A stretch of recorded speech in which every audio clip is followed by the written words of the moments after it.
Arui perdeu a mãe ainda jovem, o que deixou ele sem fé nos deuses e considerando a religião sem sentido. Em vez disso, ele se dedicou a se tornar médico e a aplaudir o maior número possível de enfermeiras, focando em entrar na prestigiada Universidade de Kyoto. Para fugir do orfanato barulhento, Arui procurou um lugar tranquilo para estudar. Ele encontrou isso no santuário Amagami, onde o sacerdote-chefe, Tidori Amagami, o deixou ficar. No entanto, havia uma condição. Arui tinha que morar com as 3 netas de Tidori, Ii, Yuna e Asahi, que eram donzelas do santuário. Além disso, Tidori exigiu que Arui aplaudisse uma delas. Desculpe, pessoal, quero dizer casar com uma delas, para garantir o futuro do santuário. As ambições de Arui e sua descrença na religião entram em conflito com as vidas tradicionais das irmãs, tornando esse arranjo tudo menos fácil. Tudo começa quando Arui aparece no santuário Amagami. Os turistas ao seu redor assumem que ele está rezando por sorte para passar nos exames, mas Arui, não, ele não é desse tipo. Ele preferia passar o tempo mexendo com a assinatura do Ambrone do que depositar fé em deuses. Ele sobe até o templo para se apresentar, mas parece deserto. Curioso, Aruru começa a explorar quando de repente ouve o som de meninas trocando de roupa na sala ao lado. Minha masculinidade interior diz para assistir, mas ele diz à sua voz interior, eu sou um macho sigma. Momento clássico de constrangimento chegando, certo? Ele tenta evitar a cena clichê de entrada. Mas então, bam, a porta se abre e 3 garotas saem, parecendo que acabaram de sair de um set de drama. Por um segundo, ele fica atordoado, olhando para o caos inesperado bem na sua frente, parecendo que elas acabaram de chegar da lua. Digam nos comentários, pessoal, em quem vocês querem aplaudir esta noite. A porta bate com força, e Arui espera poder fingir que não acabou de presenciar um constrangimento de nível cósmico. Mas não, as garotas voltam, claramente não vão deixar isso passar, e o chamam de pervertido bisbilhoteiro. Mas de repente, descobrem que elas são sacerdotisas do templo, e Arui se apressa para explicar que ele deveria estar se mudando para morar com elas. A irmã mais nova não está acreditando e se recusa terminantemente a aceitar que algum pervertido aleatório estará morando sob o mesmo teto. Para esclarecer a confusão, Arui pede para falar com o padre, mas infelizmente, o avô deles não estará de volta até amanhã. Deixadas para resolver as coisas, as meninas se apresentam. Tem a Asahi, a caçula, que secretamente sonha em viver a vida a 1000. A Ii, a irmã mais velha que sempre parece estar em outro planeta. E a Yuna, a do meio, sempre com alta energia e zero paciência. Arui, percebendo que todos são tão esquisitos quanto ele, sente-se aliviado. Pelo menos ele não precisará fingir ser um cara legal. Mas ele não é como vocês. Seu único foco real é conseguir os 3 buracos. Desculpem, pessoal, quero dizer, seu foco nos livros. Enfim, mas Yuna não está aceitando e avisa a ele que se quiser jantar, é melhor se comportar. De má vontade, ele concorda, sabendo que não tem outra escolha. Mais tarde, Ii leva Arui para seu novo quarto, orgulhosamente afirmando que ela o limpou só para ele. Mas quando ela abre a porta de um armário lotado, o caos explode. Uma montanha de lixo cai, e Arui mergulha para salvá-la de lixo inútil, assim como você que não se inscreveu no Anime Recap Time. Assim que a poeira baixa, Yuna entra correndo na sala para ver o que está acontecendo. E claro, encontra Arui pendurada entre as montanhas de Ii. A cena grita mal entendido, mas Arui não tem tempo para explicar quando Yuna explode como uma bomba. Depois, Arui volta a estudar quando Asahi aparece casualmente, sugerindo que passem algum tempo se conhecendo melhor. Mas Arui, um Sigma Mali focado no seu trabalho, recusa. Mas Asahi, claramente não é do tipo que aceita um não, começa a se perguntar se há algo de errado com ele. Decidindo investigar, ela mergulha na bagagem dele, alegando que está procurando provas de que tudo funciona bem à noite. Arui, em pânico, tenta impedi-la, mas escorrega em um par de shorts, enviando-o para outra viagem entre as montanhas. Claro, este é o momento perfeito para essa vaca andar novamente. Ela congela por um segundo antes de explodir como um Hulk, deixando Arui se preparar para o caos que está prestes a se desenrolar. Mais tarde, ainda tendo dificuldade em se concentrar nos estudos, Arui decide fazer uma rápida pausa para ir ao banheiro, porque seu pepino não pode se sentar. Ao voltar, ele nota uma luz acesa em um dos quartos e vai verificar quem ainda está acordado. Lá dentro, ele encontra Yuna com as pernas estendidas no chão. Mas pessoal, aposto que ele está pensando em como agradá-la. Mas ele também é legal, então se preocupou que ela pudesse pegar um resfriado. Oru pega um cobertor para cobri-la, mas assim que está cobrindo-a, é exatamente como eu esperava. Será que essa garota tem o timing perfeito e acorda no pior momento possível? Sonolenta e confusa, ela chega à conclusão de que ele vai bater palmas para ela. Seu grito de alarme rapidamente chama Ii e Asahi, que entram só para descobrir que tudo mudou e as irmãs fecham a porta e vão embora como se não soubessem de nada. Enquanto isso, Oru tenta freneticamente explicar a situação, até confessando que ele está mais interessado em seus livros e em sua mão do que em lidar com garotas. Depois que Yuna espalha sal sobre Oru, declarando ser um ritual de purificação para afastar o mal dele, o grupo finalmente se senta junto. Oru diz, vamos fazer. Desculpem pessoal, esse garoto ficou confuso e perguntou a Yi por que ela estava acordada tão tarde. Notando papéis na mesa, ele pergunta sobre eles e as meninas explicam que estão fazendo amuletos Omamori. Yi diz com orgulho que estava fazendo sozinha para garantir que as mãos sujas e amaldiçoadas de Oru nunca os toquem. Ofendida, Oru pergunta por que ela se daria ao trabalho de fazê-lo se não trazem dinheiro. É então que as irmãs explicam seu propósito. As sacerdotisas atuam como uma ponte ligando pessoas necessitadas aos deuses. Eles tiram fios vermelhos do cabelo e os enrolam nas mãos, explicando que a mãe deles deixou os fios para trás. Mesmo que ela não esteja mais aqui, os fios ainda servem como uma forma de se sentir conectado a ela. Emocionado por um momento, Oru compartilha que ficou acordado até tarde estudando para entrar em uma escola de medicina prestigiada. As garotas estão genuinamente surpresas, provocando que assumiram que ele preferia perder tempo de outras maneiras. Elas então mencionam que alguns deuses são acreditados a ajudar as pessoas a passarem em provas, especialmente durante a temporada de milagres. Yuna explica que uma chuva de estrelas mágica acontecerá em breve, e que a lenda diz que deixar poeira estelar cair sobre você pode fazer seus desejos se tornarem realidade. Quando Yi assegura com confiança a Oru que os deuses ouvirão suas orações, ele diz diretamente que é um absurdo, acrescentando sarcasticamente que um impacto de meteoro achatará todos como panquecas. Yi fica pálido com sua blasfêmia flagrante, enquanto Oru insiste, afirmando que as irmãs devem ter contos de fadas na cabeça. Yuna, furiosa, tenta amaldiçoá-lo com um ritual no local, mas Yi rapidamente intervém para impedi-la. No dia seguinte, mais visitantes começam a chegar ao santuário, maravilhados com a temporada de milagres. Enquanto isso, Oru senta-se debaixo de uma árvore, refletindo e lamentando como nenhuma daquelas coisas espirituais que falam realmente funciona. Enquanto está sentado sob a árvore, Oru ouve Yi tentando falar inglês com uma garotinha que está visitando o santuário. Oru intervém e fluente tranquiliza a menina, convencendo-a a aceitar o talismã. A menina pega alegremente e acena a Deus, saindo de cena com um sorriso em vez de pesadelos. Depois, Oru se oferece para ensinar inglês adequado a Yi, para que ela não assuste mais turistas. Mas Yi, sempre teimosa, recusa a ajuda dele, embora ela agradeça por intervir e prometa estudar mais por conta própria. Assim que a tensão diminui, um pássaro desce e agarra o cordão vermelho de Yi, voando com ele. Yuna de repente se lembra do valor sentimental daqueles cordões, lembrando como a mãe deles os entregou anos atrás, transformando-os em tesouros preciosos. Agora sem o cordão, Yi fica visivelmente chateada. Apesar de procurar, ela não o encontrou, o que a deixa desanimada. Suas irmãs tentam consolá-la, insistindo que os deuses irão guiá-la e ajudar a trazê-lo de volta. É então que Oru, incapaz de se conter, interrompe a conversa delas. Ele os repreende por sempre deixar as coisas nas mãos dos deuses, argumentando que nenhuma quantidade de oração tornaria seus desejos realidade magicamente. Ele insiste que eles deveriam agir por conta própria, em vez de ficar esperando por milagres. E retruca, defendendo ferozmente suas crenças, afirmando que os deuses nunca abandonariam alguém que realmente ora para eles. Frustrada e magoada, ela sai furiosa, dizendo que Oru claramente não pertence ao santuário. Sentindo-se confuso, Oru se retira para seu quarto, decidindo que é melhor manter distância de Yi por um tempo. Enquanto ele medita, se pergunta se realmente deveria ter ficado fora disso. Quando as meninas decidem verificar Oru, descobrem que ele não está em seu quarto e entram em pânico imediatamente. Elas começam a se preocupar sobre como poderão fazer Yi e Oru se darem bem. Infelizmente, Asahi está muito distraído vasculhando as coisas de Oru, procurando materiais embaraçosos ou incriminatórios para prestar muita atenção nas preocupações de Yi. Enquanto Yi anda de um lado para o outro preocupada, seus olhos se fixam em uma foto escondida entre os pertences de Oru. É dele e da mãe. Asahi, notando a foto também, lembra aí do que o avô deles costumava dizer. Oru perdeu a mãe quando era muito jovem e cresceu em um orfanato. Eles juntaram as peças, percebendo que ele provavelmente rezava para os deuses naquela época, mas se sentia abandonado quando nada mudou, deixando-o amargo e desiludido com a fé. Asahi garante a Yi que ela e Oru podem ter mais em comum do que ela imagina, ambas carregando dores que ainda não superaram completamente. Enquanto isso, Yuna, que estava escutando a conversa, absorve tudo em silêncio, agora entendendo mais das dificuldades de Oru. Enquanto isso, Oru está determinado a encontrar o fio vermelho de Yi, e passa a noite procurando em todos os ninhos de pássaros que consegue encontrar. Após horas sem sucesso, ele decide continuar sua busca pela manhã.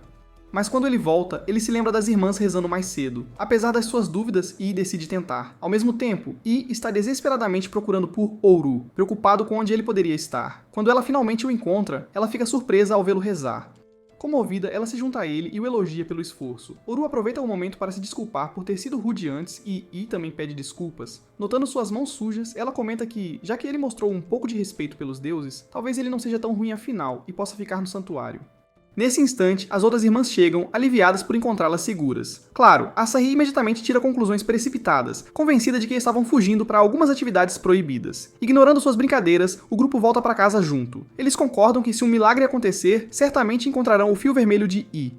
Naquele exato momento, Oru fica surpreso com uma chuva de estrelas mágicas aparecendo no céu. As garotas maravilhadas chamam isso de milagre. Oru, no entanto, rapidamente percebe que é apenas uma chuva de meteoros coincidindo com flores de cerejeira caindo das árvores. Tanto faz milagres, ele murmura para si mesmo. As meninas, não impressionadas pelo ceticismo dele, provocam-no, perguntando como ele pode negar que a visão à frente delas é de tirar o fôlego. Oru concorda a contragosto, admitindo que é bastante incrível. Justo quando ele está se aquecendo para o momento, a linha vermelha da Ai de repente cai de um ninho de pássaro acima e pousa delicadamente sobre ela. O grupo olha em choque, e pela primeira vez, Oru não tem uma explicação sarcástica. Talvez algumas coisas realmente sejam para acontecer. No dia seguinte, o sacerdote-chefe, Chidori, finalmente retorna e as meninas asseguram ansiosamente a ele que tudo correu bem em sua ausência.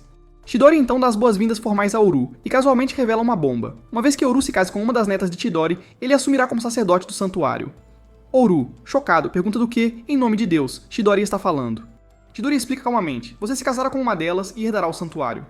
Oru imediatamente se opõe, esclarecendo que ele só planejava ser um playboy, não um cachorrinho de garotas ou um sacerdote. Ele enfatiza seu sonho de se tornar médico, mas Chidori, sempre a solucionadora de problemas, garante a ele que ser sacerdote é flexível. Ele pode conciliar 2 empregos. As garotas estão tão horrorizadas quanto e protestam alto, mas Chidori não lhes dá atenção. Quando Oru insiste que não vai seguir com o plano, Chidori surpreende novamente. Ele arranjou para Oru se transferir para uma escola que aumentará suas chances de entrar na Universidade de Kyoto. Ao ouvir isso, a resistência de Oru desmorona, e ele imediatamente implora por perdão, perguntando a Chidori quantos netos ele quer. Chidori ri enquanto se afasta, deixando Oru atordoado e secretamente planejando sua fuga de quaisquer sinos de casamento iminentes. Mais tarde, as meninas organizam uma reunião anti-Oru liderada por Yuna, que suspeita que o avô delas deve ter perdido a cabeça. As outras concordam que casar com Oru é ridículo, especialmente porque ele nem acredita nos deuses. Elas brainstormam maneiras de lidar com a situação, e Yuna sugere que elas encontrem um jeito de expulsá-lo de casa. A operação expulsar Oru começa, começando por atribuir-lhe tarefas domésticas para garantir que ele não possa mais viver de favor. Sua primeira tarefa, cozinhar o jantar. Yuna alegremente lhe mostra a geladeira, que está praticamente vazia, imaginando que ele falhará miseravelmente. Mas para sua surpresa, Oru prepara uma refeição digna de um restaurante 5 estrelas. As meninas não resistem e rapidamente devoram a comida, admitindo relutantemente que é incrível.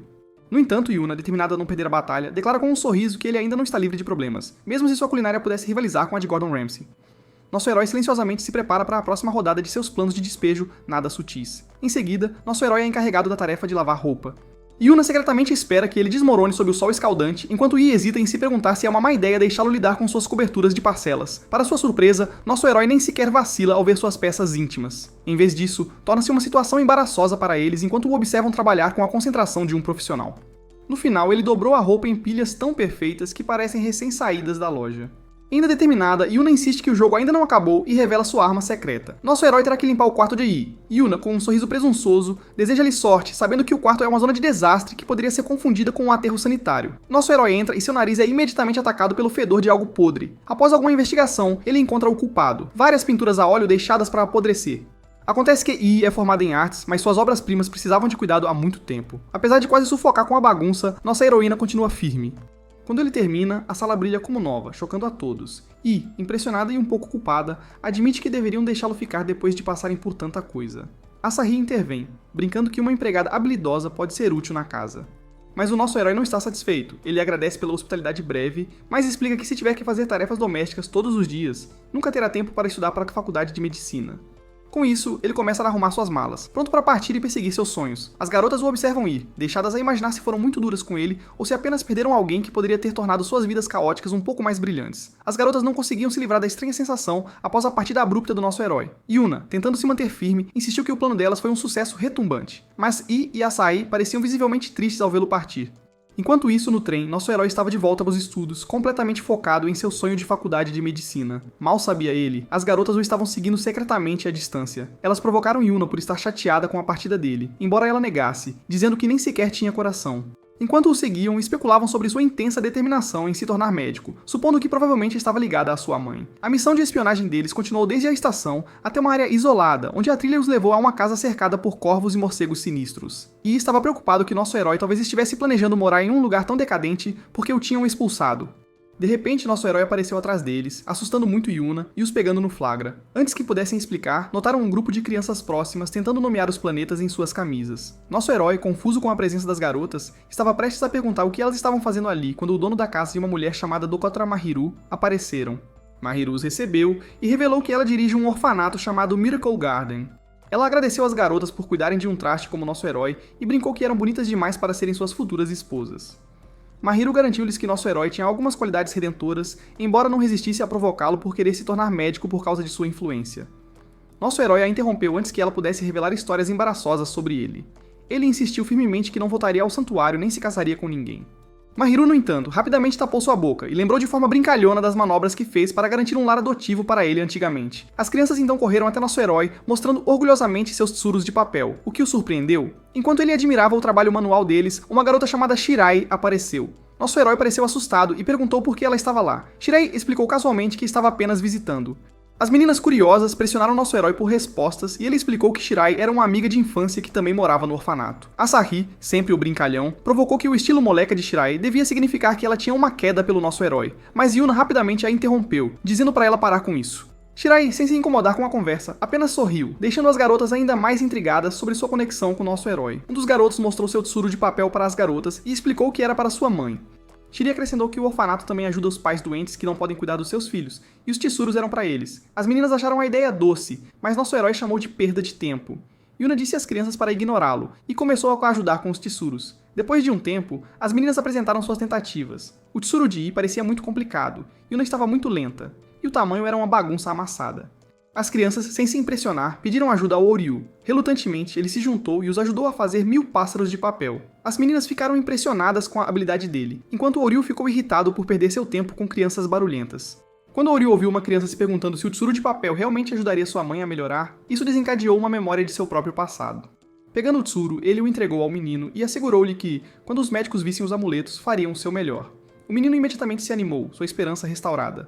Mahiru entrou e explicou às meninas por que Ouryu era tão bom em dobrar tsurus de papel. Ele havia dobrado milhares deles para sua própria mãe quando era jovem. Por causa disso, ele entendia os sentimentos das crianças melhor do que ninguém. As meninas perceberam que o desejo de Ouryu de se tornar médico vinha de querer ajudar crianças como estas.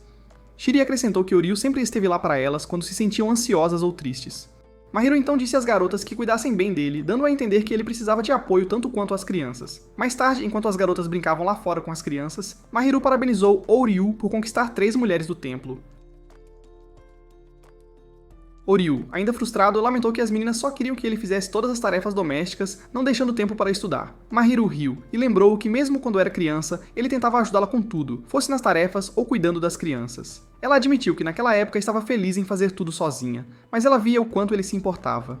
Ela disse a Ouryu que as garotas vieram até aqui porque se importavam com ele, e ele estaria errado em pensar o contrário. As palavras dela tocaram Ouryu e ele decidiu parar de reclamar, mesmo que isso significasse assumir mais responsabilidades. Mahiru aprovou, desejando-lhe sorte e encorajando-o a enfrentar isso de frente.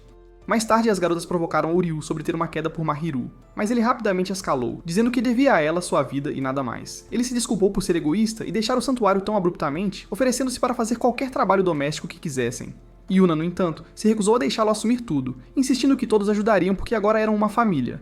No dia seguinte, ficou claro que a ajuda das meninas foi um desastre. O quarto da I estava de volta a ser uma bagunça em menos de 24 horas, Asahi não entendia como pendurar roupas no varal, e Yuna demorava mais para cozinhar do que o tempo que levaria para ver a tinta secar. Ouryu, assistindo o caos se desenrolar, percebeu que não havia esperança para esse trio de cabeças de vento, sabendo que estava por conta própria novamente. Nesse momento, Chidori apareceu, sorrindo ao declarar que estava feliz por Ouryu finalmente estar começando a agir como um sucessor adequado. No entanto, Ouryu deixou claro que ainda planejava fazer algo sobre a questão do casamento. Ignorando seus protestos, Chidori sugeriu que Ouryu deveria ter entrevistas formais de casamento com cada uma de suas netas para aprofundar seus laços. Alguns dias depois, Chidori apareceu novamente, trazendo Ouryu para sua primeira entrevista de casamento. Ouryu presumiu que as irmãs estavam tão desinteressadas quanto ele, até ver Asahi abraçando completamente seu papel, fazendo um ato exagerado de charme e elegância. Chidori anunciou oficialmente o início da entrevista, e Asahi informou com entusiasmo a Ouryu que ele passaria o dia inteiro com ela. Satisfeito, Chidori foi embora, dizendo alegremente que a deixaria aplaudir adequadamente. No dia seguinte, Ouryu se preparou para enfrentar Yuna, esperando outra onda de comentários mandões. Em vez disso, ficou chocado ao encontrá-la agindo de forma incomumente gentil e vestida de maneira completamente caseira. Desconfiado de que o mundo poderia estar acabando, ele relutantemente deu um passeio com ela. Yuna continuou agindo estranhamente doce, até acenando gentilmente para um gato que passava. Ouryu, cada vez mais inquieto, se perguntou o que tinha acontecido com a verdadeira Yuna. Eventualmente, ele não conseguiu mais segurar e perguntou por que ela estava agindo de forma tão estranha. De repente, Yuna o empurrou para baixo e se inclinou, tentando se aproximar bem perto. Ouryu entrou em pânico e a afastou, declarando firmemente que não queria acabar fazendo bebês viciados em crack. Yuna, claramente irritada, voltou ao seu eu de costume, explicando que estava agindo dessa forma apenas pelo bem do santuário. Com isso, ela saiu para colher flores, deixando Ouryu perplexo. Perto dali, I e Asahi balançaram a cabeça, comentando que toda a cena foi simplesmente difícil de assistir. Mais tarde, Ouryu tenta entender por que Yuna está agindo de forma tão extrema. e constantemente parece odiá-lo. As outras garotas explicam que Yuna não está realmente contra ele, ela está apenas tentando protegê-las do destino sombrio de se casar com alguém com o rosto feio de Oru. Aparentemente, ela sempre foi a responsável e super protetora. Curioso, Oru pergunta às garotas do que Yuna realmente gosta. Armado com esse novo insight, ele diz a Yuna para se preparar para que possam continuar a entrevista. Relutantemente, ela concorda e, para sua surpresa, ele a leva num café de gatos. Embora ela tente manter sua fachada dura, ela rapidamente desmorona quando começa a fazer barulhos suaves e derretidos para os gatos. Apesar de estar claramente se divertindo, Yuna de repente sugere que eles saiam. Quando Oru pergunta por quê, apontando que acabaram de chegar, ela explica que não pode se dar ao luxo de relaxar. Oru diz a ela que as meninas estão preocupadas com o quanto ela está se sobrecarregando pelo santuário, mas Yuna insiste que é sua missão cuidar de tudo. Oru, se identificando com seu senso de dever, lembra gentilmente que suas irmãs também importam e precisam que ela esteja feliz. Ele a encoraja a tratar o tempo livre como parte de sua missão. Oferecendo-se para deixar seus estudos de lado por um dia, ele sugere que fiquem e brinquem com os gatos juntos. Yuna hesitava no início, mas eventualmente ficou mais à vontade e começou a realmente se divertir com gatinhos. Desculpem, pessoal, quis dizer gatinhos. Yuna mencionou que deveria trazer suas irmãs para o café de gatos algum dia, admitindo que era bem viciante. Oru concordou, mas antes que pudesse ficar convencido demais, Yuna jogou para ele uma pequena boneca de gato como agradecimento por ajudá-la a relaxar. Quando Yuna agiu de forma inusitadamente doce e calma, Oru perguntou desconfiado se ela tinha um parasita cerebral, fazendo-a voltar imediatamente a ser como era e jogar sal nele. No dia seguinte, Oru esperou por sua entrevista final de casamento com Ei. Contudo, como ela demorou uma eternidade, ele subiu apressado para ver o que estava acontecendo, apenas para acidentalmente entrar no quarto enquanto ela estava se trocando. Ele recuou rapidamente com o nariz sangrando e pedindo desculpas profusamente. Quando ele perguntou por que ela estava demorando tanto, Ei garantiu que estaria pronta em breve. Uma semana se passou e Oru, frustrado, decidiu confrontá-la novamente. Mas desta vez, ele descobriu que Ei já tinha saído. Quando ele perguntou às outras meninas para onde ela foi, elas estavam tão perdidas quanto ele. Yuna começou a entrar em pânico, então Oru decidiu descobrir para onde ela poderia ter ido. Eventualmente, ele encontrou Ei desenhando no santuário de Inari. Quando ela perguntou como ele a rastreou, Oru apontou para o desenho assustador de uma raposa nas proximidades como uma dica clara. Curioso, ele exigiu saber por que ela havia faltado à entrevista deles. Ei brincou, perguntando se ele tinha uma queda por ela. Quando Oru lhe disse para parar de brincar, ela riu e disse que era um segredo, acrescentando que ele descobriria em breve. Para compensar por ter faltado à entrevista, Ei sugeriu que eles a fizessem ali mesmo no santuário. Eles passaram o dia passeando, tirando fotos e agindo como turistas. Quando tudo terminou, Ei entregou a Oru um amuleto para afastar o mal como um símbolo de seu pedido de desculpas. Enquanto se afastavam, Oru se pegou pensando se haveria mais em Ei do que seu comportamento usualmente aéreo. Mas assim que ele estava imerso em pensamentos, Ei casualmente perguntou qual das irmãs ele havia escolhido para se casar. Ela começou a listar Yuna e Yousa como boas características, mas quando se tratou de si mesma, ela sorriu e se gabou de ter algo macio e saltitante a oferecer. Embaraçado, Oru tentou desviar o assunto, mas em seu pânico, ele acidentalmente deu um passo para trás e caiu da escadaria do santuário. Enquanto caía, sua vida começou a passar diante de seus olhos. Estranhamente, ele viu memórias que não reconhecia, sugerindo um futuro onde ele poderia se casar com as 3 irmãs. De repente, ele acordou percebendo que tudo era apenas um sonho bizarro. Aliviado, mas confuso, Oru se sentou se perguntando que tipo de loucura seu subconsciente estava tentando lhe dizer. Mais tarde, Oru foi ao quarto de Ai para descobrir o que aconteceu após a entrevista deles, mas ela não ajudou. Yuna entrou, repreendeu-o por incomodar a Ei e mandou-o buscar bolos de chá para um convidado importante. Na loja, Oru ouviu alguns locais falando sobre o festival Amagami, dizendo que não iam ao santuário há anos. Quando Oru voltou, o convidado já estava lá. Chidori apresentou o homem de cabelos brancos como Mimon, o patrocinador financeiro do santuário. Mimon explicou que, como o santuário não estava atraindo visitantes como antes, ele teria que cortar seu financiamento, embora oferecesse deixar eles ficarem com a casa. Ele mencionou como a mãe deles, falecida uma vez, atraiu mais de 1000 pessoas para o festival, mas agora eles não conseguiam nem atingir 30% disso. Seu rosto se contorceu de frustração enquanto ele falava, deixando todos em silêncio sobre o que aconteceria a seguir. Quando Mimon zombou de sua falecida mãe por trabalhar até a morte, Yuna quase explodiu de raiva, mas suas irmãs rapidamente intervieram para acalmá-la. Oru interrompeu a cruel tirada de Mimon e corajosamente propôs um acordo. Ele prometeu trazer 5.000 visitantes ao festival. Mimon zombou da ideia, alertando Oru que seus sonhos eram infantis. Antes que Oru pudesse responder, Asahi o defendeu, dizendo que eles não eram mais crianças. E, sempre educado, pediu mais tempo a Mimon, e as 3 irmãs prometeram agradá-lo. Mimon concordou relutantemente com o acordo, mas recusou-se a fornecer qualquer apoio financeiro para o festival. Ele acrescentou friamente que, se eles não conseguissem atrair 5.000 pessoas, teriam que desistir da casa também. Oru ficou chocado quando as garotas imediatamente concordaram com os termos rígidos, com Chidori apoiando totalmente o desafio. Quando Mimon se foi, ele exibiu sua condição severa de conjuntivite como se fosse uma marca de poder e os advertiu para não se arrependerem de sua decisão. Depois, Yuna repreendeu Oru por provocar o irmão mais novo do diabo, enquanto as irmãs tentavam elaborar um plano para tornar o festival um sucesso.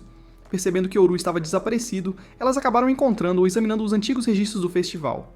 Ele explicou que os registros poderiam ajudá-los a descobrir como realizar um evento tão grandioso.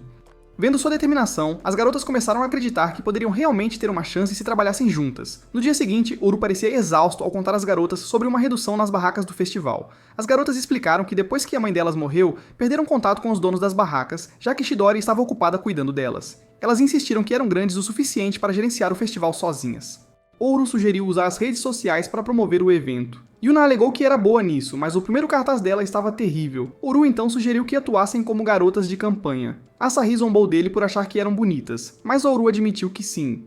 Yuna recusou, chamando de vulgar, então Asahi se voluntariou. Sua postagem recebeu apenas uma curtida, provavelmente dos fantasmas das mães deles. Eles tentaram usar a foto séria de Yuna, que recebeu 2 curtidas. Asahi então focou na figura de Yi, mas não recebeu curtidas e deixou Oru mortificada.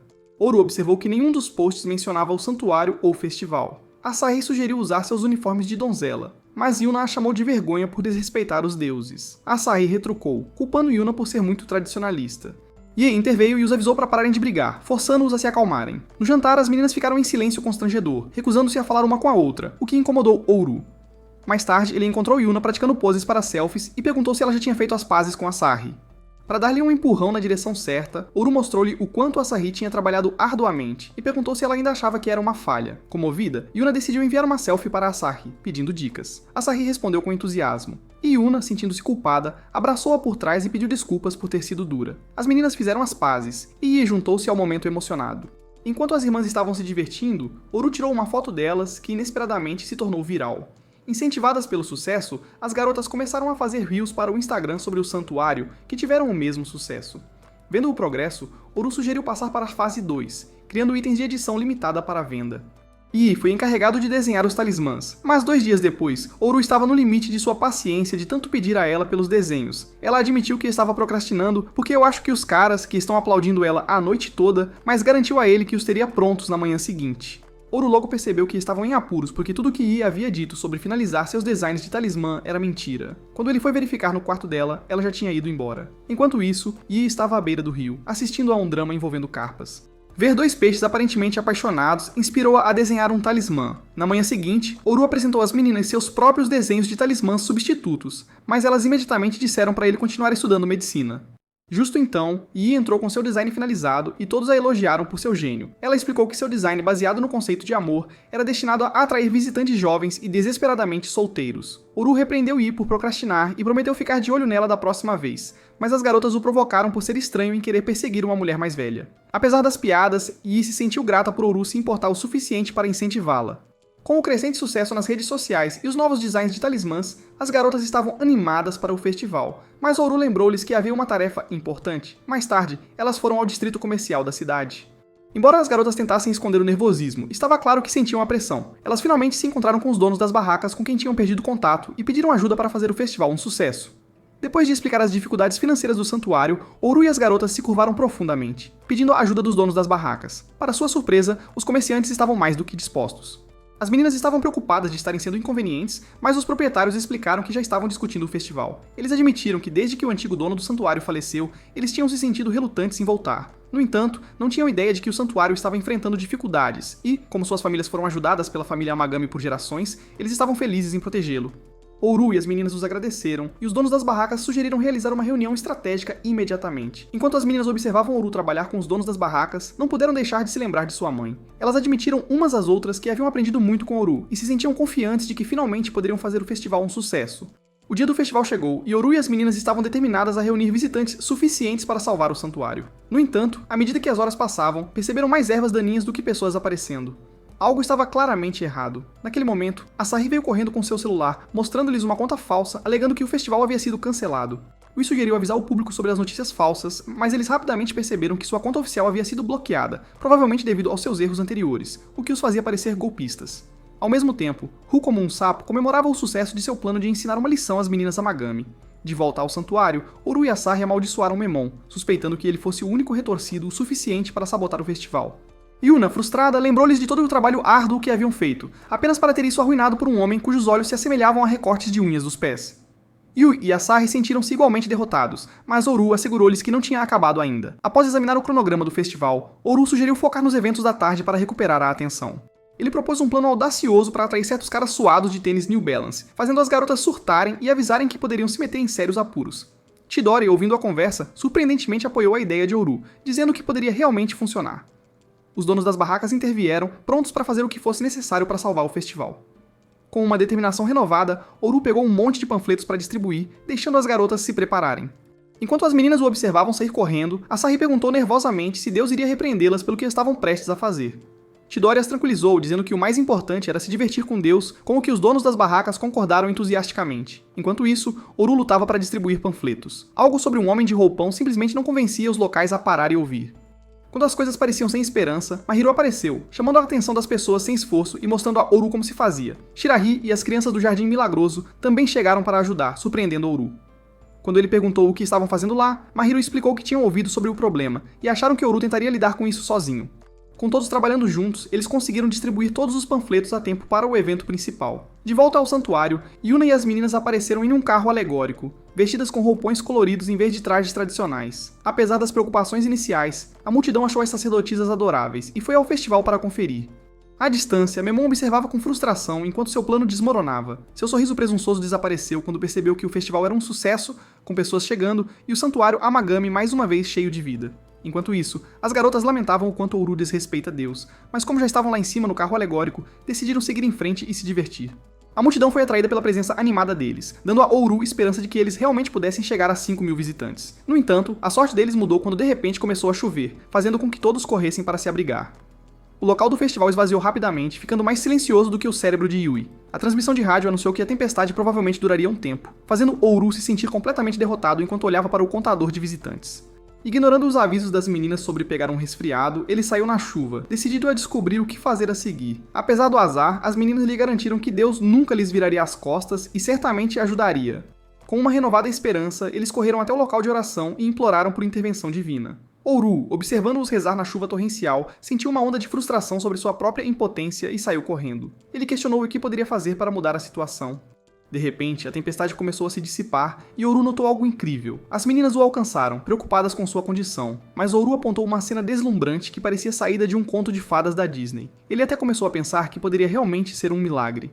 Momentos depois, as meninas decidiram fazer uma apresentação no santuário no meio das árvores de cerejeira. Enquanto acenavam seus leques em perfeita harmonia, as pétalas caindo e seus movimentos sincronizados cativaram a multidão. Uma mulher na plateia até compartilhou o momento no TikTok Live, atraindo mais atenção para o festival. As meninas agitavam seus sinos e dançavam graciosamente, sua energia e espírito iluminando o ambiente. Quando a apresentação terminou com uma reverência, a multidão explodiu em aplausos enquanto as flores de cerejeira continuavam a cair, criando uma cena mágica e inesquecível. O santuário finalmente parecia vivo novamente, e a esperança foi restaurada. Bey estava cheia de gratidão pelo milagre ao ver a grande quantidade de pessoas presentes, e Asahi destacou como o festival tinha se tornado um verdadeiro lago de amor. Enquanto a multidão continuava a aproveitar as festividades, Asahi comentou que isso a lembrava dos dias em que a mãe delas estava presente. Animadas pelo sucesso, as meninas decidiram fazer ainda melhor como sacerdotisas do templo. Yuna sugeriu usar o momento para trazer ainda mais pessoas ao templo e a Deus. Graças aos seus esforços, ainda mais visitantes chegaram e os designs de talismãs de I se tornaram um sucesso instantâneo. Arezu trabalhou incansavelmente na loja como um exército de um homem só, até Mahuro aparecer para ajudá-lo. Agradecida pelo apoio, Arezu a agradeceu. Mahuro brincou que sempre quis se fantasiar de sacerdotisa shintoísta, mas admitiu que estava principalmente feliz de ver tantas pessoas aproveitando o festival. Quando comentou sobre como a vida no santuário parecia difícil, Arezu lamentou como as garotas continuavam a pressioná-lo, não lhe dando tempo para estudar, e como a questão do casamento era suficiente para deixá-lo louco. Mahuro, no entanto, apontou todos os problemas que enfrentou para ajudá-los, fazendo Arezu admitir que simplesmente sentia que o trabalho árduo de ninguém deveria ficar sem recompensa. Quando o outro cliente se aproximou, Mahuro percebeu que Arezu parecia estar realmente se divertindo, apesar de suas reclamações. Quando o sol se pôs, o grupo percebeu que estavam a um visitante de alcançar seu objetivo, com apenas 5 minutos restantes e nenhuma pessoa à vista. Assim que a esperança deles começou a desaparecer, Neman apareceu, gabando-se de que eles estavam sem tempo. No entanto, para a surpresa de todos, Neman declarou que eles haviam passado. Quando informaram a ele que estavam com um visitante a menos, ele sorriu e disse para contá-lo como o convidado final. Ele garantiu que continuaria apoiando o santuário, mas lembrou-os de continuar trabalhando duro para manter o sucesso dele. Ao sair, Neman murmurou que tê-los devendo um favor poderia ser útil algum dia. De volta ao santuário, Arezu ficou aliviado por o santuário ter sido salvo. Asahi, incrédulo, derramou lágrimas de alegria, empolgado por poderem continuar vivendo lá. Yuna a abraçou e admitiu que também não conseguia acreditar, enquanto Ei concordou, dizendo que era tudo graças a Arezu. Para expressar sua gratidão, ele deu um beijo na bochecha, fazendo com que seu cérebro parasse de funcionar e seu nariz começasse a sangrar. Yuna imediatamente percebeu seus pensamentos impuros e pegou o sal enquanto Chidori observava o caos com orgulho, sabendo que o legado do santuário estava em boas mãos. No dia seguinte, Arezu tentou estudar, mas não conseguia parar de se lembrar do beijo de Yi, batendo a cabeça na mesa de frustração. Ele se perguntou se ele poderia gostar dele quando Asahi entrou, dizendo que ele estava pensando demais e se distrairia. Arezu admitiu isso, então Asahi se ofereceu para descobrir os sentimentos de E. Naquela tarde, Asahi perguntou a E o que ela achava de Arezu. Quando E disse que ele era um bom cara, Asahi disse a Arezu que isso significava que ele não importava. Arezu tentou aceitar a perda, mas Asahi admitiu que nem eles entendiam, e às vezes. Para obter uma resposta mais clara, Asahi forçou Yi a correr, e ficou para trás, lutando por causa do seu peito. Uma vez que Eki estava exausta, Asahi perguntou novamente, mas Yi disse que só queria um banho.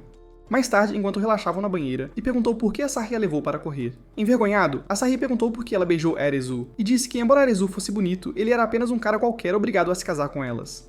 Quando Asahi perguntou se ela gostava dele, e disse de forma brincalhona, não vou contar, deixando Asahi perplexo. Depois que Asahi relatou seu fracasso para Arezu, ele comentou que provavelmente foi uma ideia boba envolver alguém mais jovem de qualquer maneira. Ofendida, Asahi rebateu. Quando Arezu tentou dar um tapinha na cabeça dela para mostrar apreço, ela bloqueou, dizendo que não gostava de ser tratada como uma criança.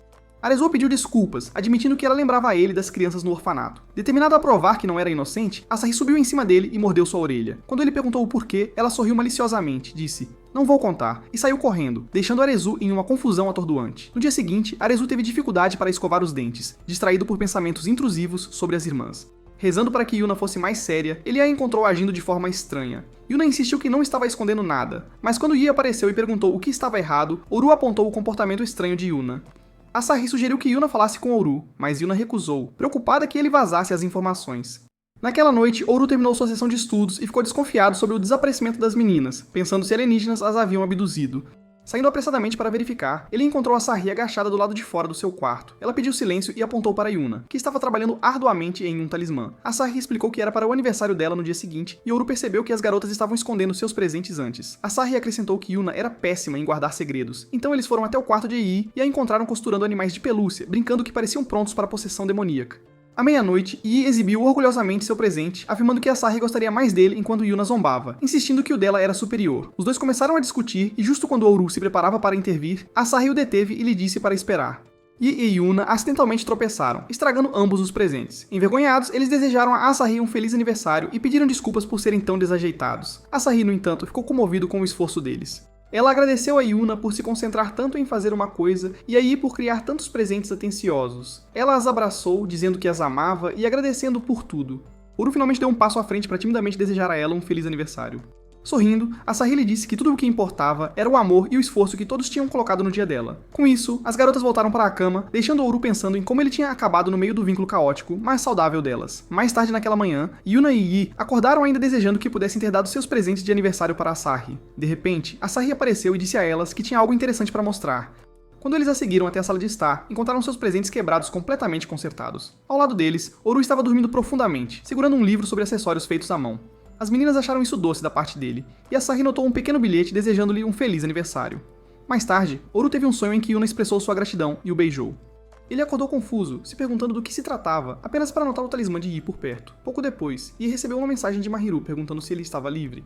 Antes que pudesse processar isso, Asahi e Yi entraram em seu quarto com seus pedidos, apenas para encontrá-lo vazio. Yuna disse a eles que Oru havia sido chamado por Mahiru, então eles decidiram esperar por seu retorno. Enquanto esperavam, Yuna expressou preocupação sobre o quanto dependiam de Oru. Ela então mencionou o beijo surpresa de Yi e se preocupou se Asahi também havia feito algo inapropriado. O rosto vermelho de Asahi a denunciou, fazendo Yuna repreendê-las por colocarem em risco sua imagem de sacerdotisas do templo. As garotas retrucaram, dizendo que Yuna era fria demais com Oru e que ela deveria mostrar alguma gratidão por tudo que ele fazia por elas. Enquanto isso, Mahiru entregou a Oru um novo uniforme para a escola. Quando ele perguntou por que ela não o entregou diretamente ao santuário, ela admitiu que queria ver o rosto dele, deixando-o constrangido. Ela então perguntou como tinha sido a vida com as donzelas do santuário. Oru desabafou que era como um inferno. Yuna era diligente, mas teimosa. Yi era uma cabeça de vento que trabalhava no seu próprio ritmo. E Asahi era péssima em qualquer coisa detalhada, deixando para ele a maior parte do trabalho. Mahiru riu e apontou que ele parecia secretamente gostar de fazer tudo por eles, chamando isso de seu lado ruim e lado bom.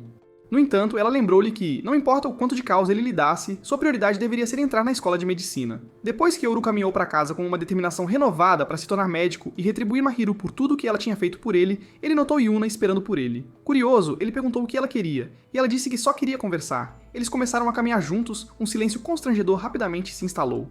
Do nada, Yuna pediu os ombros dele e começou a massageá-los para ajudá-lo a relaxar. Oru, confuso, se perguntou o que estava acontecendo. Ela então percebeu que o cadastro do sapato dele estava desamarrado e se abaixou para consertar. Mas quando Oru percebeu que tinha uma visão desagradável do peito dela, rapidamente insistiu em amarrar seu próprio sapato. Desconfiado, Oru perguntou o que estava acontecendo com ela. Yuna admitiu que estava apenas tentando expressar sua gratidão. Naquele momento, Oru lembrou-se de seu sonho e percebeu que tudo estava acontecendo exatamente como havia ocorrido. Enquanto Yuna continuava falando, Oru começou a se preocupar que o sonho pudesse ter sido profético e isso significava que ela poderia realmente tentar beijá-lo. De repente, um transeunte esbarrou acidentalmente em Yuna, empurrando-a em direção a Oru, exatamente como em seu sonho. Desta vez, Oru rapidamente levantou a mão para pará-la e se afastou, seu coração disparado. Percebendo que o sonho era assustadoramente preciso, ele tentou agir normalmente. Yuna, nervosa, pegou seu saquinho de sal, jogou o sal no ar e disse a ele que deveriam ir. Enquanto caminhavam, Yuna se perguntava por que Oru parecia tão inseguro enquanto Oru tentava se recompor. Enquanto isso, Yuna repassava o momento em sua cabeça, percebendo quão perto eles estiveram de se beijar. Sentindo-se envergonhada e impura, ela jogou mais sal em si mesma em uma tentativa fútil de purificar seu coração.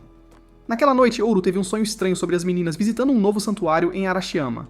No sonho, Yuna se transformou em uma cabeça de vento. Yui parecia chocada e Asahi parecia completamente desmaiada. A última coisa que ele viu foi as 3 meninas dormindo ao lado dele antes de acordar em pânico.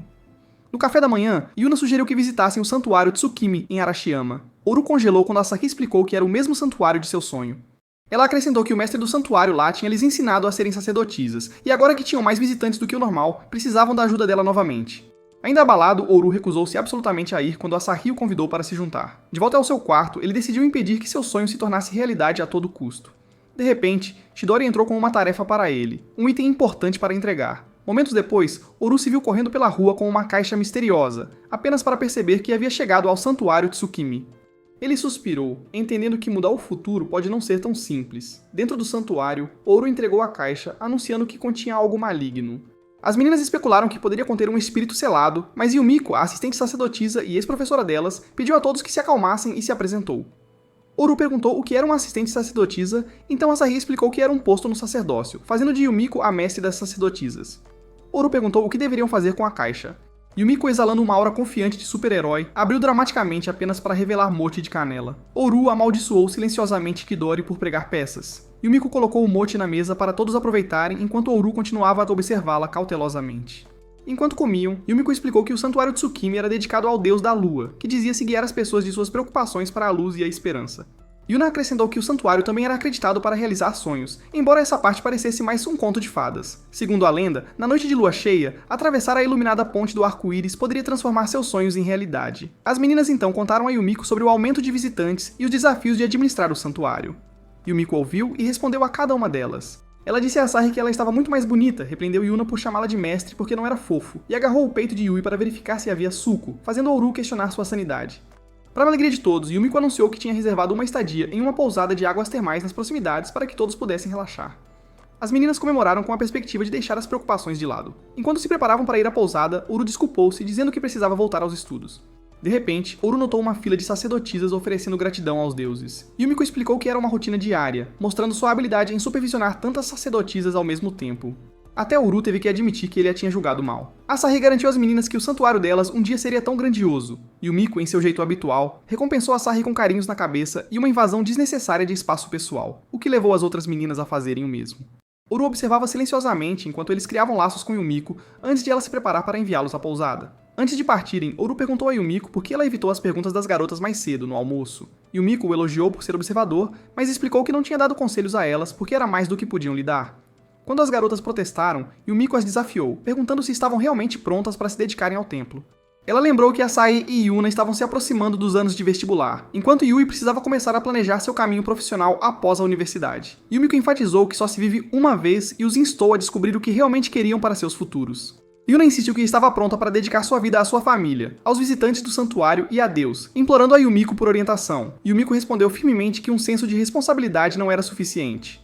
Asahi tentou tranquilizar Yumiko dizendo que agora elas eram verdadeiras sacerdotisas do santuário, mas Yumiko rebateu que se isso fosse verdade, elas não precisariam de sua ajuda. Até mesmo Yi lutou para encontrar algo para dizer. Quando Yumiko tentou partir novamente, Oru interveio, acusando-a de ser desnecessariamente fria com as garotas e de não reconhecer o quanto elas se importavam com o santuário. Yumiko lembrou Ouru que, para o santuário sobreviver, ele também teria que se casar com a família. Ela perguntou-lhe se ele realmente pensou nisso, deixando até mesmo Ouru atordoado e sem palavras. Yumiko aconselhou todos a reavaliarem seus planos e informá-la sobre suas decisões até o dia seguinte. Mais tarde, Ouru e as meninas estavam paradas na entrada do santuário, todos juntos e cabisbaixos. Yuna saiu silenciosamente, fazendo seu costumeiro ato de desaparecer enquanto Ouru anunciou que precisava ir estudar. Ele revelou que não tinha a intenção de assumir o santuário e começou a se afastar. Nesse momento, Yuna de repente desmaiou. Ouru correu para o lado dela para perguntar o que havia de errado, mas quando olhou para seu rosto, era exatamente como a expressão ominosa que ele tinha visto em seu sonho. Enquanto isso, Yumiko falou com um misterioso interlocutor, confirmando que Ouru era exatamente como descrito. Ela prometeu descobrir qual das meninas estava mais qualificada para assumir as funções do santuário. De volta à entrada, Asahi supôs que Yuna estava chateada depois de ser repreendida. Ouru sugeriu que Ii poderia animá-la, mas o segundo cabeça de vento já havia desaparecido para sabe-se lá onde. Determinada, Asahi entrou no modo maratona para procurar Ii. Quando Ouru lembrou-a sobre Yuna, ela descartou, dizendo que Yuna só precisava de um tempo sozinha, e então saiu. Ouru voltou sua atenção para Yuna, perguntando se ela estava bem, mas ela respondeu repetindo frases genéricas como uma boneca Barbie quebrada. Eventualmente, ela se recuperou e disse a Ouru para não se preocupar. Mais tarde, Ouru ofereceu a ela um pouco de sopa doce de feijão vermelho para animá-la, mas ela acidentalmente deixou cair, desencadeando outra onda de tristeza. Ouru tentou animá-la, lembrando como ela queria ser uma sacerdotisa, mas Yuna confessou que estava apenas fazendo o que era esperado dela. O que ela queria não importava. Ouru foi pegar outra lata de sopa de feijão e notou Yumiko perseguindo Yuna à distância. Quando ele a confrontou, Yumiko tentou disfarçar, afirmando que estava apenas dando uma volta. No entanto, quando Ouru voltou para o banco, Yuna havia desaparecido. Ele procurou no santuário até encontrá-la na beira de uma cachoeira, com a mesma expressão morta do seu sonho. Percebendo que ela estava planejando fazer treinamento na cachoeira, Ouru avisou-a que ela molharia suas roupas. Sem se intimidar, Yuna começou a tirar as calças e tentou prosseguir. Apavorado, Ouru agarrou-a para impedi-la. Yuna implorou para ele deixá-la ir, mas eles acabaram lutando até que Ouru, acidentalmente, apertou o peito dela. Yuna imediatamente surtou e brigou com ele por isso. Depois Ouru pediu desculpas, insistindo que só estava tentando ajudar. Yuna o repreendeu por dizer que não tinha intenção de entrar para a família dela, mas continuava ajudando no santuário enquanto negligenciava os estudos. Frustrado, Ouru retrucou, dizendo que não se importava se ajudar os outros o fazia se sentir bem, porque era isso que ele queria fazer. Pegando-a de surpresa, Yuna caiu na risada ao perceber o quão patético ele parecia. Então, ela lembrou-se do tempo que passou com Yumiko e percebeu que não precisava mais ficar deprimida, tudo graças ao Ouru. Asahi voltou da sua corrida e ficou feliz em ver Yuna de volta ao normal. Ouru perguntou se ela tinha se lembrado de procurar Ii, mas Asahi o provocou sobre estar apaixonado por ela. Quando Ouru negou, Yuna entrou na brincadeira, brincando sobre os tamanhos gigantes dos seios de Ii provarem que ela era uma adulta. Naquela noite, Ouru encontrou Ii à beira do rio, graças ao seu sonho. Quando Ii perguntou por que ele a estava procurando, ele explicou que estar sozinho à noite pode ser perigoso. Comovida, Ii se aproximou, deixando Ouru desconcertado. Para mudar de assunto, ele tentou se concentrar nos estudos, mas Ii apontou que ele havia respondido errado a uma pergunta. Ouru assistiu maravilhado, enquanto Ii a resolvia com facilidade, perguntando-se como ela poderia ser ao mesmo tempo uma criança prodígio e uma cabeça de vento. Ii explicou que foi ensinada em muitas coisas quando era jovem. Curioso, Ouru perguntou em que mais ela era boa. E listou habilidades que variavam de arranjos de flores a artes marciais. Ouru comentou que ela tinha várias opções para o futuro, mas Ii brincou se ela se tornaria uma designer, uma matemática ou uma dona de casa falida de um dono de santuário loiro. Depois de provocá-lo, Ii sugeriu que voltassem, mas um vento forte os soprou para o rio, deixando esses pães perigosamente próximos de Aru. Assim que saíram, Ii percebeu que Aru estava encharcado e ficou preocupado que ele pegasse um resfriado se fosse para casa molhado. Momentos depois, Aru estava relaxando nas águas termais, se perguntando por que seus sonhos pareciam continuar se realizando. Enquanto isso, Yuna reclamou de ter Aru em seu quarto, mas Ii disse que não havia outra escolha. Yuna perguntou se algo tinha acontecido entre Ii e Aru. Atrapalhada, Ii lembrou-se do incidente com a bola anti-estresse e saiu rapidamente da sala. Depois que ela saiu, Asahi sugeriu brincando que Ii tomasse um banho com Aru como um pedido de desculpas, e chamou por Aru, avisando-o que estava prestes a entrar. Em pânico, Aru imaginou todos os tipos de cenários terríveis e começou a sangrar pelo nariz. Ele procurou um lugar para se esconder, mas só conseguiu pegar uma planta em vaso antes de Ii entrar. Percebendo o que ele devia estar pensando, Ii o chamou de pervertido por imaginá-la sem roupas. Mais tarde, Aru tentou se concentrar na leitura enquanto Ii olhava indecisa para uma máquina de venda automática. Depois de 30 minutos, Aru finalmente perguntou por que ela ainda estava lá. Ii admitiu que não conseguia decidir qual bebida pegar porque não sabia o que queria.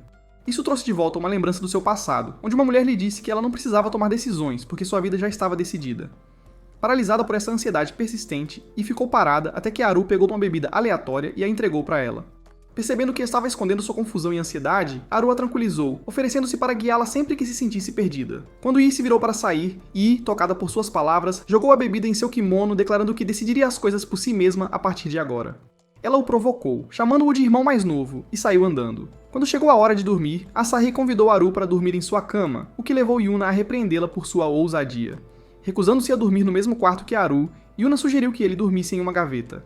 Asahi então propôs que todos ficassem acordados a noite toda. Yuna lembrou sobre a conversa com Yumiko no dia seguinte. Haru perguntou às garotas quais eram seus sonhos, mas elas ficaram nervosas. Tentando aliviar o clima, Asahi brincou que deveriam se despir emocionalmente, recebendo uma resposta afiada de Haru para buscar ajuda. E sugeriu uma briga de travesseiros, atingindo Yuna primeiro e liberando o caos. Na manhã seguinte, Haru acordou com Yi, e Yuna desmaiados em cima dele. Supondo que eles tinham adormecido de exaustão, ele saiu para encontrar Asahi. Ele a encontrou olhando para o celular. Quando ele perguntou o que ela estava fazendo, ela entrou em pânico e deixou cair. Haru pegou e viu um e-mail de uma escola de Tóquio recrutando-a para corridas de revezamento. Asahi admitiu que foi recrutada no ano passado e planejava se mudar para Tóquio no próximo ano. Quando Haru perguntou se ela tinha contado à família, ela explicou que Chidori sabia, mas que não havia contado às irmãs porque não queria que elas se preocupassem. Haru insistiu, perguntando se ela tinha medo de que não a apoiassem. Asahi confessou que era o contrário. Eles a apoiariam demais, o que tornava mais difícil para ela contar. Haru a chamou pelo seu pretexto e tentou arrastá-la para conversar com as irmãs, mas eles tropeçaram e ele caiu em cima dela. Vendo uma oportunidade, Asahi tirou algumas fotos e prometeu usá-las como vantagem, a menos que Haru mantivesse seu segredo. Haru, frustrado e sem saída, concordou relutantemente, imaginando como ele sempre acabava nessas situações. Haru recusou nobremente a tentativa de chantagem de Asahi, embora não pudesse evitar um sangramento nasal ao ver sua exibição provocante de decote. Logo depois, Yi e Yuna emergiram do quarto, fazendo Asahi fugir envergonhada. Yuna exigiu saber o que Haru havia feito com ela, então ele confessou sobre o vislumbre acidental. E o batizou com sal antes de revelar o plano de Asahi de ir para Tóquio no próximo ano. Para sua surpresa, as meninas já sabiam. Depois as meninas explicaram que não gostavam de se intrometer nas decisões pessoais umas das outras. Elas admitiram que, embora Asahi fosse muitas vezes uma boba desajeitada, ela também era forte e determinada. Haru perguntou o que fariam se Asahi não quisesse realmente o caminho que havia escolhido. As meninas decidiram perguntar diretamente a ela. Elas perceberam o quão solitário seria sem ela, então Haru sugeriu que só havia uma coisa a fazer. Momentos depois, Asahi correu pela floresta, assombrada por suas dúvidas e medos de repetir seu passado. Ela insistiu que só queria ser uma adulta de verdade. Haru a alcançou e a incentivou a ser honesta com suas irmãs. Yi e Yuna logo se juntaram a eles. Haru pediu desculpas por quebrar sua confiança, mas explicou que seria triste se ela fosse embora sem se despedir. As meninas disseram a Asahi que a apoiariam independentemente do que ela decidisse. Asahi tentou tranquilizá-las dizendo que atenderia suas expectativas, mas as meninas removeram seu laço, lembrando-a de que os laços que a mãe delas criou entre elas não poderiam ser afrouxados pela distância. Comovida pelas palavras delas, Asahi mudou de ideia e declarou que queria que os três ficassem juntos. As irmãs se abraçaram enquanto Haru observava à distância. Exausta, Asahi desmaiou e mais tarde acordou nas costas de Haru enquanto ele a levava para casa. Ela brincou com ele por saber como ela se sentia o tempo todo, chamando-o de bom samaritano, e o abraçou apertado, dizendo que se sentia muito melhor agora. Mais tarde, Haru abriu os olhos e viu as meninas parecendo incomumente maduras. Elas disseram a ele que não tinham mudado, apesar de agora serem todas adultas. Elas o lembraram de um dia prometido, e quando ele perguntou o que isso significava, elas explicaram que era a promessa dele de passar nas qualificações de médico e padre para poder se casar com elas. Chocada, Haru de repente acordou de verdade e encontrou as meninas voltando ao normal, aliviada que era apenas um sonho. Enquanto isso, Mahiro se encontrou com Yumiko e agradeceu por seu conselho sobre onde Haru deveria ficar. Yumiko confirmou que o esquema de casamenteira de Chidori para suas netas funcionou no final. Do lado de Mahiro, lamentando como as meninas eram fofas demais para Ryu lidar. Yumiko provocou ela por agir como a mãe dele. Mahiro respondeu da mesma forma, dizendo que Yumiko parecia ser igual. Então, curiosamente, perguntou qual era a história dela. 6 anos antes, Yumiko visitou o santuário Amagami para prestar suas homenagens após as meninas perderem a mãe. Ela perguntou a Chidori sobre o futuro do santuário, mas ele admitiu que não tinha certeza do que fazer. De repente, Yuna e suas irmãs surgiram de trás das paredes, implorando para que Yumiko as fizesse suas discípulas. Surpresa, Yumiko concordou relutantemente. As meninas lutavam com suas responsabilidades iniciais, e Yumiko brevemente considerou fugir como um pastor jovem descolado para escapar. Em vez disso, ela decidiu ensinar-lhes disciplina, começando por incliná-las a um ângulo perfeito de 90 graus para praticar reverências respeitosas. Mais tarde, eles passaram a virar folhas, mas Asahi era especialmente ruim nisso. Frustrada, Yumiko brincou ao repreendê-la, dizendo que ela agia mais como uma traficante de ervas do que como uma sacerdotisa, o que deixou Asahi desanimada. Aquela noite, Yumiko ouviu Asahi prometendo trabalhar mais. Yuna e Yi se juntaram, prometendo fazer o melhor para deixar a mãe orgulhosa. Ao ouvir a determinação deles, Yumiko se sentiu tranquilizada. A partir daquele ponto, as meninas melhoraram em seu treinamento, mas Yumiko frequentemente se perguntava se elas estavam realmente felizes em seguir os passos da mãe. Para ela, os dias de diversão juntas passavam rapidamente. Depois de anos de treinamento, as meninas se despediram com lágrimas nos olhos. Yumiko lembrou-lhes que ainda eram novatas e que podiam procurar a sua ajuda a qualquer momento. Esse lembrete as deixou felizes quando perceberam o quanto ela se importava com elas, quase como uma mãe. Atualmente, Mahiru ouvia com diversão enquanto Yumiko recontava seu tempo treinando as meninas. Ao mesmo tempo, Uryu aprendia com as irmãs o quanto se sentiam solitárias quando não podiam ver Yumiko com tanta frequência. Eles admitiram que gostariam de passar mais tempo com ela, mas entendiam o quanto ela estava ocupada. Entretanto, Mahiru perguntou a Yumiko qual era sua preocupação com as meninas. Yumiko revelou que Chidori a encarregou de escolher uma sucessora para o santuário. No entanto, ela achava que nenhuma das garotas deveria se sentir pressionada a assumir o papel e acreditava que elas deveriam seguir seus próprios sonhos. Ela então se perguntou se estava errado sentir-se assim, já que não era da família deles. Mahiru e Uryu tranquilizaram Yumiko, insistindo que família não se limita a laços de sangue. As palavras deles a animaram e as meninas também se sentiram confortadas. Naquela noite, as meninas concordaram em encontrar Yumiko na ponte com Uryu acompanhando. Nervosamente, Uryu percebeu que tudo estava acontecendo como em seu sonho e planejou ir direto para casa depois de dizer olá. Quando se encontraram, Yumiko comentou sobre as bênçãos da noite enluarada e perguntou às meninas sobre seus sonhos para o futuro.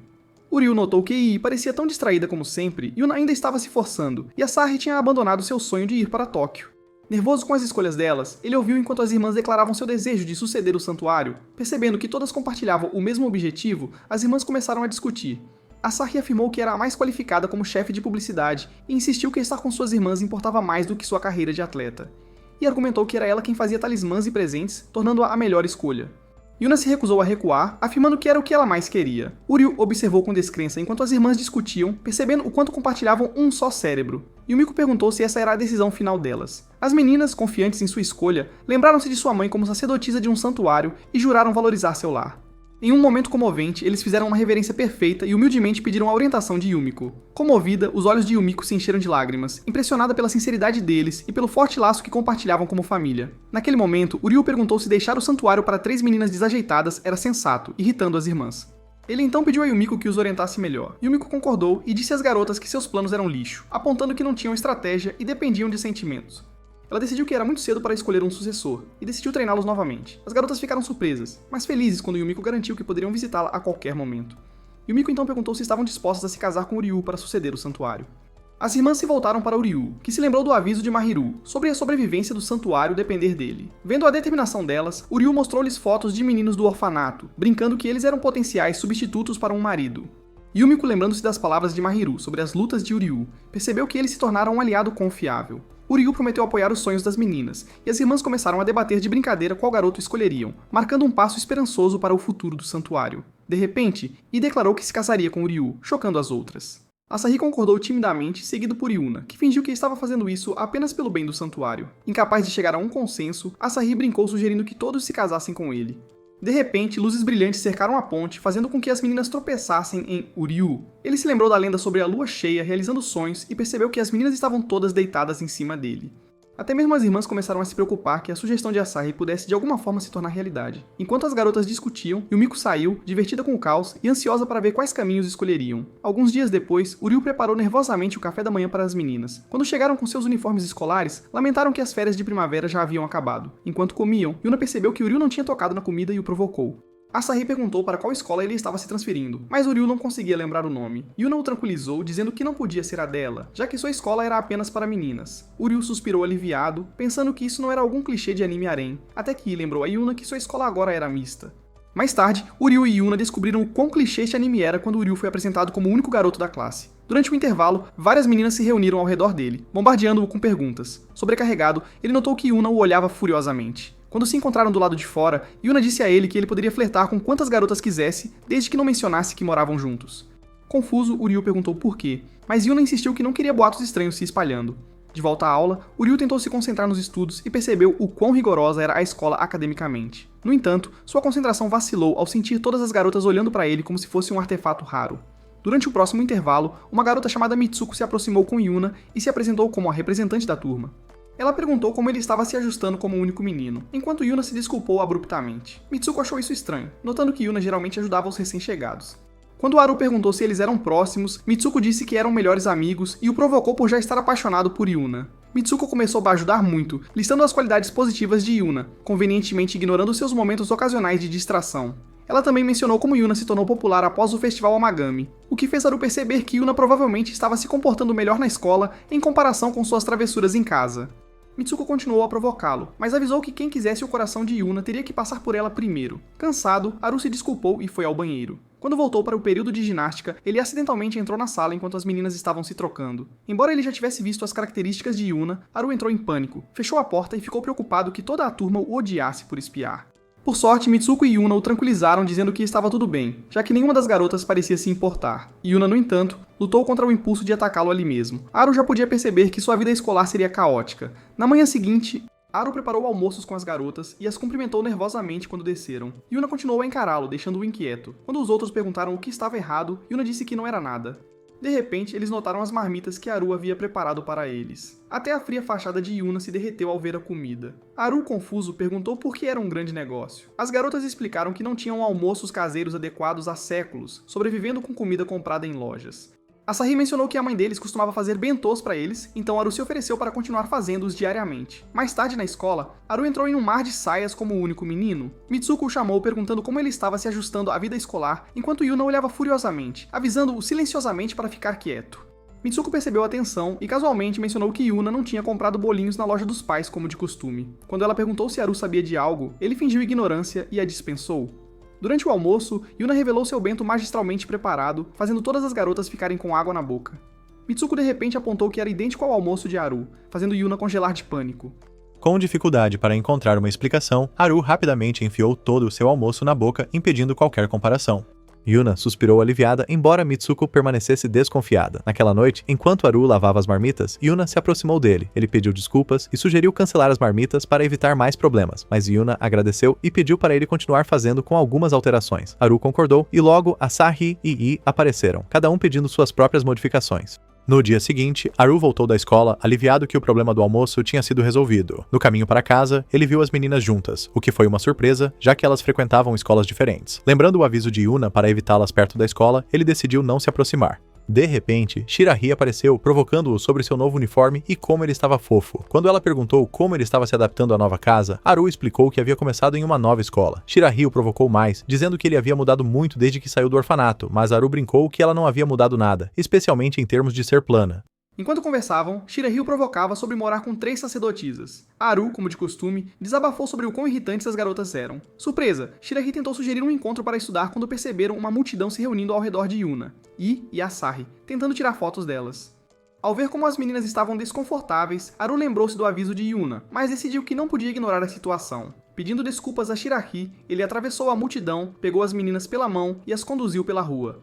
A multidão assistia confusa, perguntando-se quem ele era, enquanto Shirahi parecia de coração partido ao ver Haru fugir com as garotas. Uma vez seguras, as garotas agradeceram a ele por salvá-las, apesar do aviso anterior de Yuna. Haru, ofegante da fuga, silenciosamente se perguntava quão mais caótica sua vida poderia ficar. Isso é tudo para o vídeo de hoje, pessoal. Assistam ao próximo vídeo, e eu os verei no próximo.